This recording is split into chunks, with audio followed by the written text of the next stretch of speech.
भटकंतीच्या या भागामध्ये mount Rainier national park, Washington, United states of America येथे आपले सर्वांचे सहर्ष स्वागत आहे. भटकंतीच्या या भागाची सुरुवात सर्वप्रथम मी तात्या म्हणजे सर्वांचे लाडके डोनाल्ड ट्रम्प यांचे विशेष आभार मानून करतो, कारण की त्यांनी आम्हाला अमेरिकेचा व्हिसा दिला आणि अमेरिकेमध्ये एंट्री दिली, म्हणूनच हा ब्लॉग आम्ही तुमच्यापर्यंत घेऊन येऊ शकतो. मागील भागामध्ये तात्यांचे आभार न मानल्याने त्यांनी विशेष नाराजगी व्यक्त केलेली होती, त्यामुळे सर्वप्रथम या भागामध्ये त्यांचे आपण आभार मानून त्यांचे मन राखण्याचा प्रयत्न केलेला आहे. कारण की त्यांनी नाराजगी व्यक्त केल्यानंतर त्याचे जे पडसाद भारतीय शेअर मार्केटवरती पडलेले होते, त्यामुळे मार्केट जवळपास 300 पॉईंट पडलेलं होतं. सो अशा प्रकारची कोणतीही रिस्क न घेता यावेळेला सर्वप्रथम तात्यांना श्रीफळ आणि एक पुष्पगुच्छ पाठवून देण्यात आलेला आहे. माउंट रेनियर नॅशनल पार्क अमेरिकेतील 5वे नॅशनल पार्क असून याची स्थापना 1899 साली करण्यात आली होती. माउंट रेनियर हा एक ॲक्टिव्ह व्होल्कॅनो माउंटन म्हणजेच एक सक्रिय ज्वालामुखी पर्वत आहे, जो की साधारणतः 8 ते 9 महिने बर्फाच्छादित असतो आणि उन्हाळ्यातील फक्त 2 ते 3 महिनेच पर्यटकांकरता बघण्यासाठी अवेलेबल असतो. येथे फिरताना तुम्हाला प्रचंड प्रमाणात चालावे लागते, तसेच पर्वताचे प्रचंड चढ चढत असताना सवय नसेल तर दम लागून छातीचा हापसा देखील होऊ शकतो.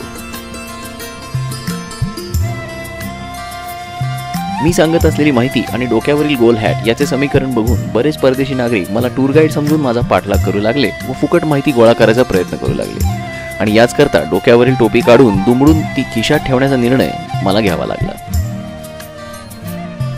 पुण्यामध्ये सर्व पर्यटक पावसाळा सुरू झाला की जसं सिंहगडकडे धूम ठोकतात आणि पिठलं भाकरीचा आस्वाद घेतात, त्याच पद्धतीनं उन्हाळ्यामध्ये अमेरिकेमधील माउंट रेनियर येथे सर्व स्थानिक तसेच विदेशी पर्यटक पळत सुटतात.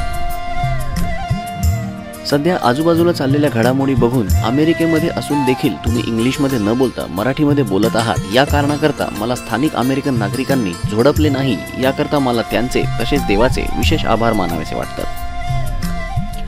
सर्वत्र नयनरम्य दृश्य बघता हातामध्ये चहाचा कप असता तर किती बरं झालं असतं असा विचार मनामध्ये येऊन गेला, पण चहाची टपरी इथे नसल्यामुळे जवळच्या कॉफी शॉपमध्ये मला धाव घ्यावी लागली. इथल्या कॉफीची डॉलरमधील किंमत ऐकून तोंडाची चव मात्र आधीच पळून गेली होती. येथील एका कॉफीच्या किमतीमध्ये भारताच्या 50 माणसांचा चहा नाश्त्याची व्यवस्था तर मी सहज करून टाकली असती, असा एक प्रामाणिक विचार माझ्या डोक्यामध्ये येऊन गेला. पण आलिया भोगासी असावे सादर या पद्धतीने एवढे पैसे घालवलेच आहेत तर ॲटलीस्ट स्टाईलमध्ये आता कॉफी तरी मारू, या पद्धतीने मी स्टाईल मारत सर्वत्र कॉफी पीत भटकू लागलो.